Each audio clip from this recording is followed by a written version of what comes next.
अस्सलाम वालेकुम। आज का हमारा टॉपिक है एवापोरेशन। जहाँ से हमने छोड़ा था, इससे पहले हम पढ़ चुके हैं हाइड्रोजन। पढ़ रहे हैं हम लिक्विड की प्रॉपर्टी। तो लिक्विड की प्रॉपर्टी के अंदर पहली प्रॉपर्टी है कि लिक्विड एवापोरेट होता है। तो आज हम देखेंगे कि एवापोरेशन होती क्या है। तो इसके लिए सबसे पहले आप देखो कि अगर आप क्या करो, एक आप डब्बा लो, उसे पानी से भरो और उसे आप रख दो। तो जब बाहर रखेंगे तो आप देखेंगे कि कुछ देर बाद वो क्या होगा, वहां से गायब हो जाएगा पानी। तो वो पानी कहाँ गया? आपने तो कोई हीट भी नहीं दिया, कोई नीचे से टेम्परेचर भी नहीं दिया, फिर वो पानी कहाँ गया? तो इसी प्रोसेस को हम क्या कहते हैं? एवापोरेशन। Spontaneous conversion. स्पॉन्टेनियस का मतलब होता है खुद ब खुद, यानी आपने कुछ नहीं किया, वो खुद ब खुद। यानी आपने उसे ये नहीं कहा, डब्बा आपने पानी से जो डब्बा भरा था, आपने उसे ये नहीं कहा कि भाई उड़ जाओ। खुद ब खुद नहीं कहा, वो खुद ब खुद हो गया। यानी आपने नहीं उसे कोई ऑर्डर दिया, वो खुद ब खुद हो गया। इस प्रोसेस को क्या कहते हैं? Spontaneous. Spontaneous conversion of liquid into vapour, यानी जो आपका लिक्विड है वो खुद ब खुद कन्वर्ट किस में हो जाता है? वेपर में। तो ये कैसे होता है इस प्रोसेस को, कि पानी खुद ब खुद, यानी कोई भी लिक्विड खुद ब खुद किस में कन्वर्ट हो जाए? वेपर में कन्वर्ट हो जाए। उस प्रोसेस को क्या कहते हैं? एवापोरेशन कहते हैं।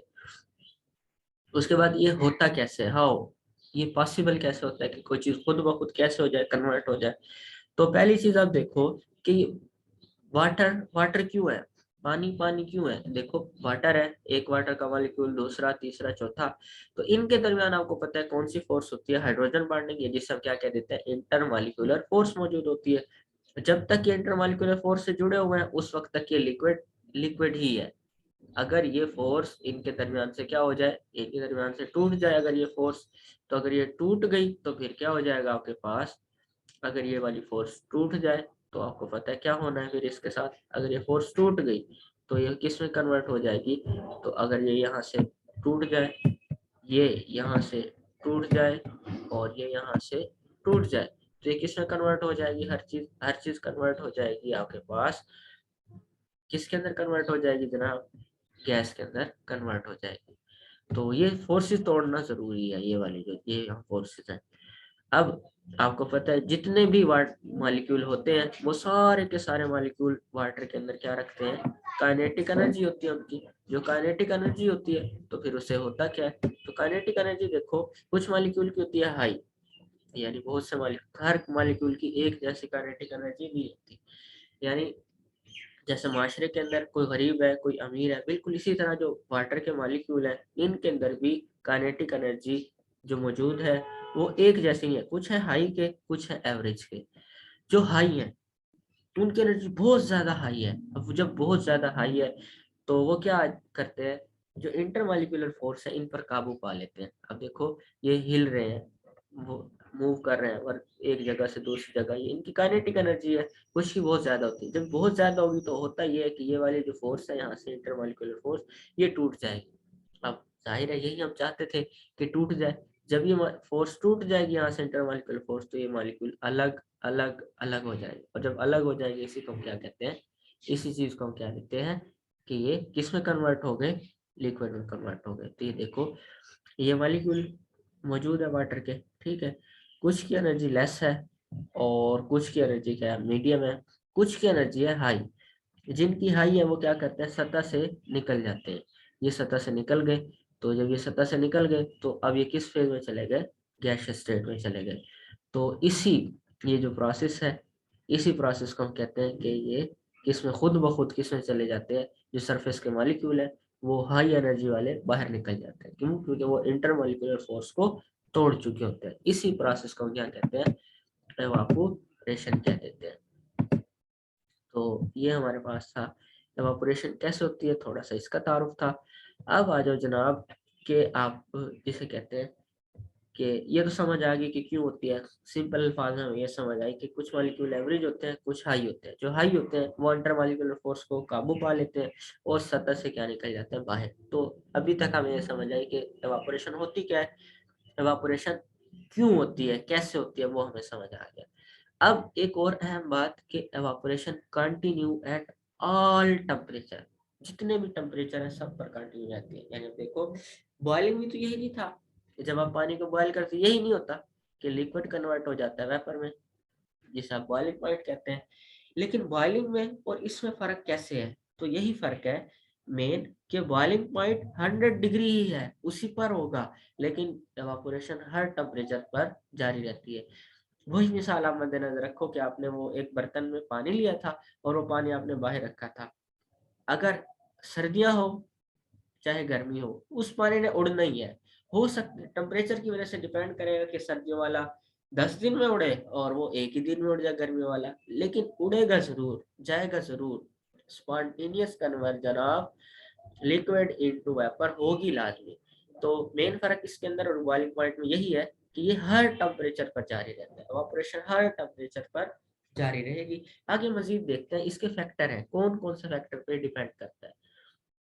तो देखो, सबसे पहला फैक्टर है टेम्परेचर। जिस तरह अभी बात की कि अगर वो बर्तन आपने रखा गर्मियों में तो गर्मियों वाला जल्दी से उड़ जाएगा, एक दिन भी नहीं लगेगा उसे, और सर्दियों वाले में 2-3 दिन लग जाएंगे। वजह क्या होगी? देखो वजह देखते हैं।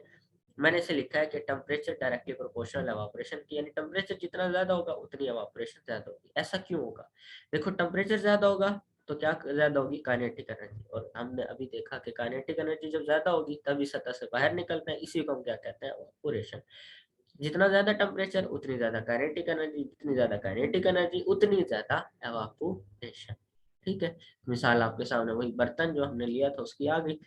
गर्मियों में रखा हुआ बर्तन और सर्दियों में रखा हुआ बर्तन, इंटरमॉलिक्यूलर फोर्सेस, ये वाली फोर्सेस जनाब, अगर मजबूत होंगी तो आपको पता है देर से टूटेंगी, अगर हल्की होंगी, ये कमजोर होंगी तो जल्दी टूट जाएंगी। मिसाल के तौर पे देख लो, एक तरफ हमने वाटर लिया है और दूसरी तरफ हनी लिया है। हनी शहद, वाटर पानी है, दोनों को रख दो इवापोरेट, पानी जल्दी उड़ जाएगा, शहद को शायद सालों लगे, क्योंकि उसकी इंटरमॉलिक्यूलर फोर्स ज्यादा है। तो ये देखो, ये शहद की है बिल्कुल मजबूत है, और ये लिक्विड की है पानी की, ये थोड़ी वीक है। तो जितनी ज्यादा इंटरमॉलिक्यूलर फोर्स होगी मजबूत, उतनी कम एवापोरेशन होगी। तो मैंने इसे इनवर्स के मानों में लिखा है कि जितनी ज्यादा इंटरमॉलिक्यूलर फोर्स होगी उतनी कम एवापोरेशन होगी, जितनी कमजोर इंटरमॉलिक्यूलर फोर्स होगी वो उतनी तेज एवापोरेशन होगी। मिसाल के तौर पे आप पेट्रोल ले लो और पानी ले लो, पानी आपको पता है देर से उड़ेगा, पेट्रोल जल्दी उड़ जाएगा। तो ये क्या है? इंटरमॉलिक्यूलर फोर्स का सारा चक्कर है। अब है जनाब सरफेस एरिया। सरफेस एरिया कहता है कि कोई चीज कितनी बड़ी है। मिसाल के तौर पर एक आपके पास मौजूद है, आपके पास जग, उसके ऊपर वाला सतह देखो, उसका जो मुंह है, उसका जो सुराख है जहां से वो ओपन है, उस जग वाले का ज्यादा है बनिस्बत कप के। तो इसे कहते हैं सरफेस एरिया, कि सरफेस ऊपर ऊपर वाली सतह का सरफेस एरिया कितना है। अब आपके सामने हम हमारे मॉलिक्यूल कहाँ से निकलते थे? यहाँ से, सतह से निकलते थे। अगर सतह बड़ी होगी तो ऑपरेशन भी बड़ी होगी, सतह कम होगी तो ऑपरेशन भी कम होगी। अगर आप एक समंदर के अंदर ऑपरेशन देख रहे हैं और एक आप कप में देख रहे हैं, तो जाहिर है समंदर की एवापोरेशन ज्यादा होगी बनिस्बत एक कप के। तो मैंने इसे लिखा है डायरेक्टली प्रोपोर्शनल, कि जितना सरफेस एरिया ज्यादा होगा उतनी एवापोरेशन ज्यादा होगी। अब मिसाल मैं आपको देता हूँ, इंशाल्लाह फिर आपको बिल्कुल क्लियर हो जाएगी ये, कि क्लॉथ, कपड़े, आपने जनाब कपड़े धोए, उन्हें निचोड़े और वो एक रोल बन गया। आप उन्हीं रोल की फॉर्म में क्यों नहीं लटका देते सुखाने के लिए? आप उन्हें अनएक्सपेंडेड क्यों लटका देते हैं, एक्सपेंड क्यों करते हैं? तो अब आप देख लो एक्सपेंड क्यों करते हैं हमसे। तो ये आपके सामने है जी, जब आप कपड़े लटकाते हैं, ये कपड़े आपने लटकाए, तो इसका मतलब है इनका सरफेस एरिया ज्यादा हो गया। जब इनका सरफेस एरिया ज्यादा हो गया तब ऑपरेशन ज्यादा होगी और ये जल्दी सूख जाएंगे।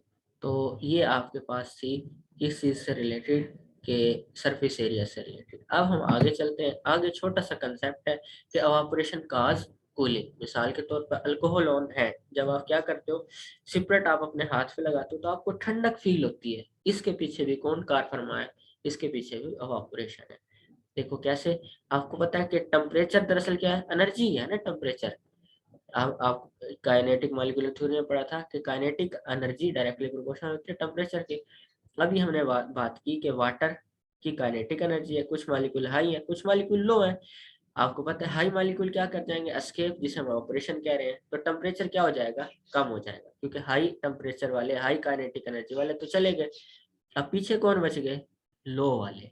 तो लो वाले क्या करेंगे? Absorb energy from surrounding. जब सराउंडिंग से आप मतलब एनर्जी हासिल करेंगे तो टेम्परेचर सराउंडिंग का लो हो जाएगा और आपको क्या फील होगी? कूलिंग।